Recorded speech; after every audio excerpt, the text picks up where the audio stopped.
ஒரே நேரத்தில் எல்லாத்துலேயும் ஆர்டர் பார்க்கலாமா? வீடியோ ஃபுல்லாக பார்த்தா தான் நான் என்ன சொல்கிறேனே உங்களுக்கு புரியும். அஸ்ஸலாமு அலைக்கும், நான் உங்கள் சாதிக். டே 5 கொஞ்சம் வேலையை முடிச்சுட்டு லேட்டாக தான் கிளம்புனேன். லேட்டாக தான் ஆன் பண்ணி நான் கிளம்புனேன். வழக்கம் போல் மறுபடி போய் வெயிட் பண்ணேன். ஆர்டரே வரல. சரியா ஓலாவில் ஃபஸ்ட்டு ஆர்டர் அடித்தது Parrys to Devi theatre back side. இறக்கி விட்டுட்டானே 1 மணி ஆயிடுச்சு. அதனால லொகர்னவாஸ் போயிட்டு வரல. அதனால வேணா பிரியாணி சாப்பிட்லான்னு நினச்சேன். இங்கே ஜிபி ரோட்டில் பரக்கத் பிரியாணி ஹைதராபாதி ஸ்டைலில் கொடுத்துட்டு இருந்தாங்க. பிரியாணி வாங்கிட்டு வந்துட்டேன்.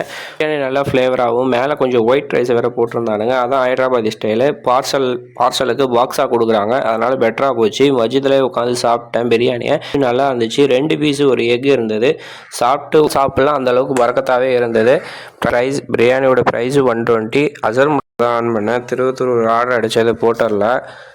இப்போ ரிச்சி ஸ்ட்ரீட்டு ஹோட்டலில் பொருளை எடுத்துகிட்டு முன்னாடி வச்சுட்டு ஓலா ஆன் பண்ணேன். எல்ஐசி டு சவுகார்பேட்டை ஒரு ஆர்டரு.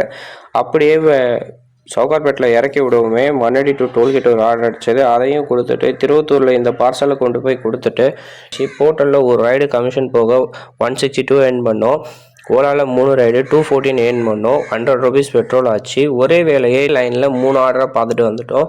ஹோட்டலில் பார்சல் எடுத்துகிட்டு அதே இதில் ஓலாவில் ரைடு எடுத்துகிட்டு வந்தோம். இது கொஞ்சம் பெட்டராகவே இருக்குது. இதே மாதிரி டெய்லி மாட்டுமான்னு தெரியல. Good bye.